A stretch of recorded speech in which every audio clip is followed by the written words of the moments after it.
Here at Stop Skeletons from Fighting, we like to cast a light on the lesser-known stories of gaming. After all, this is Punching Weight, a celebration of the weird, ambitious, or unnecessary. In the previous 2 episodes, we highlighted 3 particularly stunning technical achievements, all from the same developers. This was at first unintentional, but after a cursory search of their catalog, it became clear this is a developer team who exemplifies the tenets of Punching Weight, and therefore, giving them anything less than their own full episode would be shameful. Friends, it is our pleasure to present to you Velez Dubail, or VDDev. VDDev was for most of its history a 2-man power team of Guillaume Dubail and Fernando Velez, based in France. The team split the game design duties in half. Dubail focused on graphics, with Velez mostly on programming. We were able to speak with Monsieur Dubail and get his perspective on what makes VDDev great. According to him, Velez and I have always been passionate about technology, and our motivation was to push the limits of the machine. It is this challenge that makes us love video games.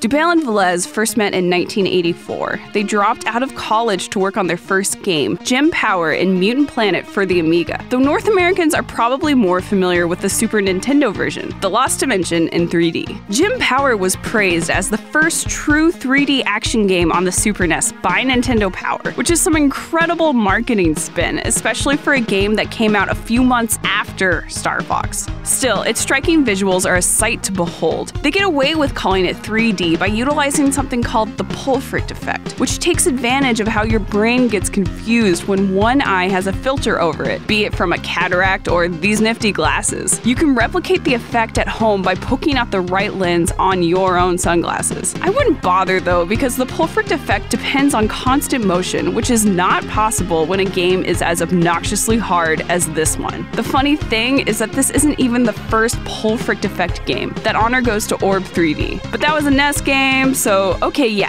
technically Nintendo Power wasn't wrong. Though this is credited as a Lore Cell game, it has Velez and Dubail fingerprints all over it. Though maybe lacking in the gameplay department, its technical accomplishments cannot be denied. And that soundtrack, damn! All in all, a fantastic debut from the pair. Gem Power would also see Mega Drive and PC ports, and this kept them busy for the next couple of years. Compulsory military service also kept Velez and then Dubail busy until around 1996, when, according to Dubail, they became independent developers. In association with Infogrames, of Alone in the Dark fame, they had hands on 7 games between 1998 and 2000. While Lucky Luke, The Smurf Nightmare, and Looney Tunes Carrot Crazy are all richly animated platformers, the other 4 games are a better representation of the duo in their creative element. V-Rally, Wacky Races, Test Drive Le Mans, and Supercross Freestyle. Unfortunately, we have a lot of ground to cover here. We can only highlight a few games from this period. Let's take a closer look at V-Rally Edition 99.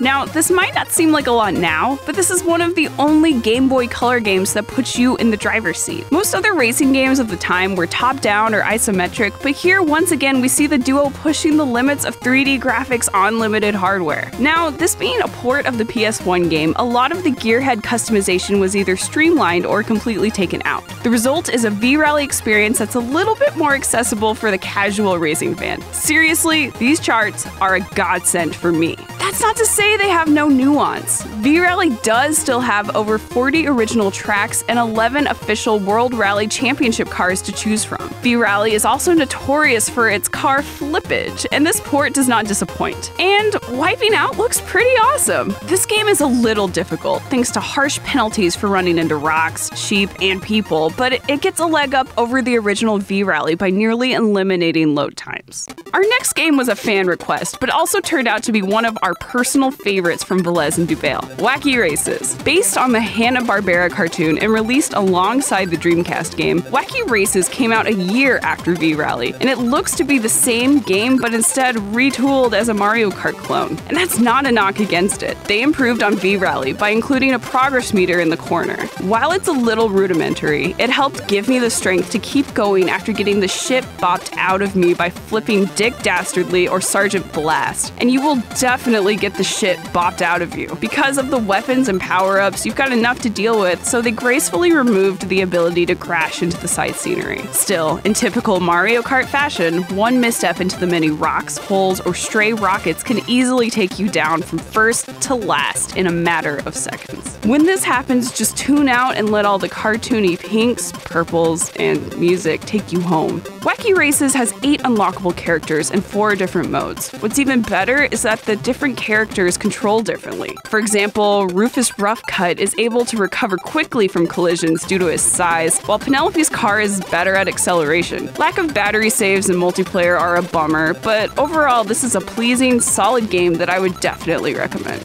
By summer 2001, the Game Boy Advance had been released worldwide. Velez and Dubail would put the Game Boy Color behind them to craft the finest games in their career. 2002's V-Rally 3 was the duo's first 3D game and a watershed moment for the developers. According to Dubail, nobody really believed it was possible to run a 3D graphics engine on the Game Boy Advance, but the first time they ran the V-Rally 3 graphics engine, called the V3D, on the Game Boy Advance was an unbelievable triumph. Quote, "We were certain it was possible, and Infogrames trusted us. I think it will remain one of our most important moments of our lives as developers." This return to the V-Rally franchise proved to be a more dense and faithful entry to the series overall. Unfortunately, as someone who doesn't know her gearbox from her glove box, I just have to say most of this is unintelligible to me. Hot tip, just do the car with the flames on the side every time. She'll take you through.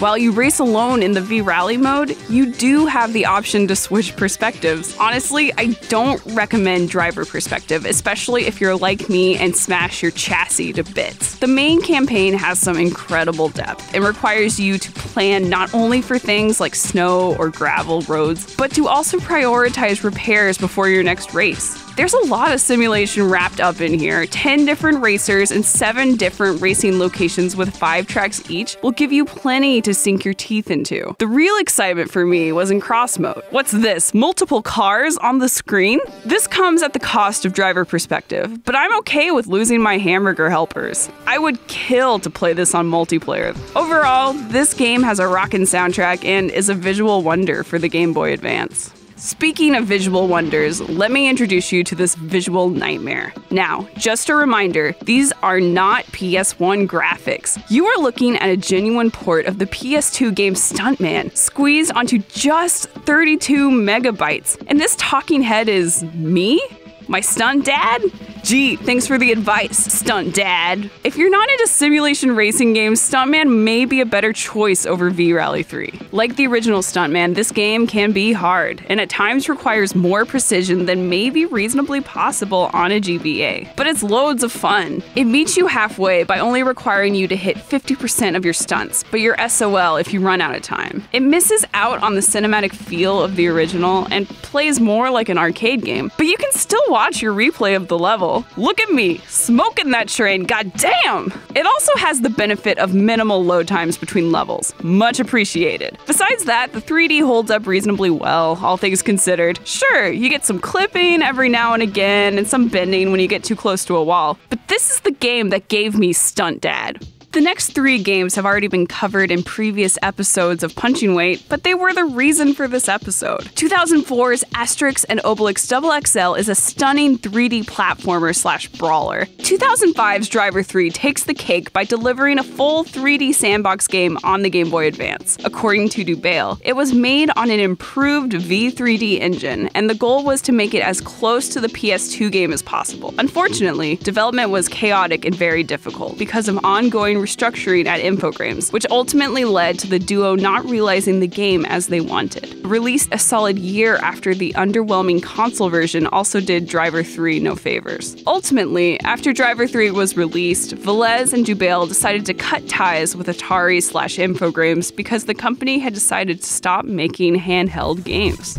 That's because the duo had one more stab at a sandbox genre game up their sleeves. 2009's Cop the Recruit for the DS, which was closer to the PS2 Grand Theft Auto games than Rockstar's own Grand Theft Auto Chinatown Wars. And remember, this whole time, these games have been made by a team of only 2 developers, Velez and Dubail. Actually, it was in this time, around 2007, that Velez and Dubail decided to form their own company instead of just signing their names on the title screen, VDDev. There are rumors that Cop the Recruit was supposed to be Driver the Recruit, released in tandem with Parallel Lines, an idea that maybe came about in the confusion of the Driver series acquisition by Ubisoft a year earlier in 2006. Dubail says that actually, they initially just developed an open-world engine for the DS, and while they always thought making another Driver game was a possibility, ultimately Ubisoft decided to create a new license. Part of the confusion is because of the similarities of the 2 games' maps. According to Dubail, this was a pragmatic decision because separating the 3 areas by seas allowed more time to load textures between each zone.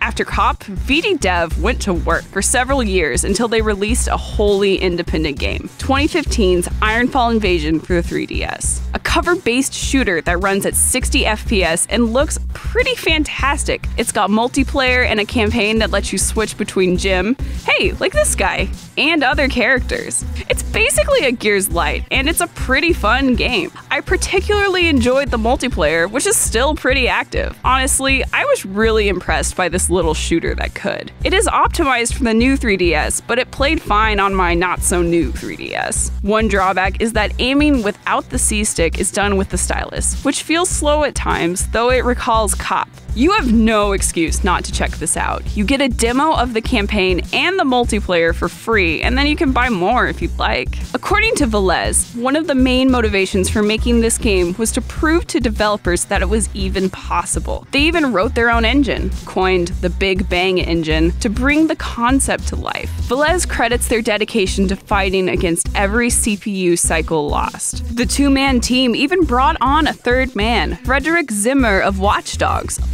a longtime friend of Velez's, to help get this game out the door in just 3 years. It would prove to be relatively successful, featured on Nintendo Direct in January 2015, right before its February release. However, the game later received notoriety because of the Iron Hacks exploit, a hack created by Jordan Sneelium Rabbit that allows users to play homebrew software on their systems. The game was downloaded many times because of this, and Nintendo had to remove the game from the eShop until the hack was removed. Despite this, Ironfall enjoyed a great amount of success for VDDev, with it peaking at number 3 on Japanese eCharts in November of 2015, which, for the record, was after the exploit was removed. On March 31st, 2016, VDDev announced a new game called Rise Race the Future. It is the tiny developer's first foray into non-handheld consoles since Jim Power in 1992. VDDev has already obtained approvals from Microsoft and Sony, so in the words of Dubail, why not try? Featuring a partnership with car designer Anthony Gianarelli, this game looks gorgeous and represents a return to roots for a developer that mostly cut its teeth porting racing games. Gianarelli was also in charge of developing the concept of a racing game set in the near future. Recently, VDDev suffered a profound tragedy. On July 22, 2016, Fernando Velez passed away of a heart attack. Production on Rise stalled until at least August 4th, and as of the making of this video, VDDev is looking for experienced programmers, game companies, or investors who could help finish the parts of the game started by Velez. The game has taken on a new meaning. It's no longer just a triumphant return for VDDev, but now an homage to the 30-year career of Fernando, a career that was always marked by a desire to prove others wrong, to push the limits of the machine, and to punch above one's weight. Originally scheduled for release in winter 2016, it's now unknown when Rise will come out. But we eagerly await the next chapter from the VDDev team. One thing's for sure, it's going to be ambitious as hell, and for that, we salute VDDev for constantly punching over their weight. Thank you so much for watching, subscribing, or suggesting games for punching weight. Like we said last time, the last few episodes were all thanks to awesome suggestions from our viewers. We would like to once again thank Guillaume Dubail for generously answering our questions. Stop Skeletons from Fighting is a Patreon-supported show and would not be possible without the support of these lovely people. If you'd like to support the show and see your name here, click the logo and give what you can. We played most of these games on a recent live stream. You can click the video in the middle to watch. And check out the last 2 episodes of Punching Weight for more coverage of VDDev games and much more. We're on Instagram, we're on Twitter, and we're on Facebook. Check us out, and thanks for watching.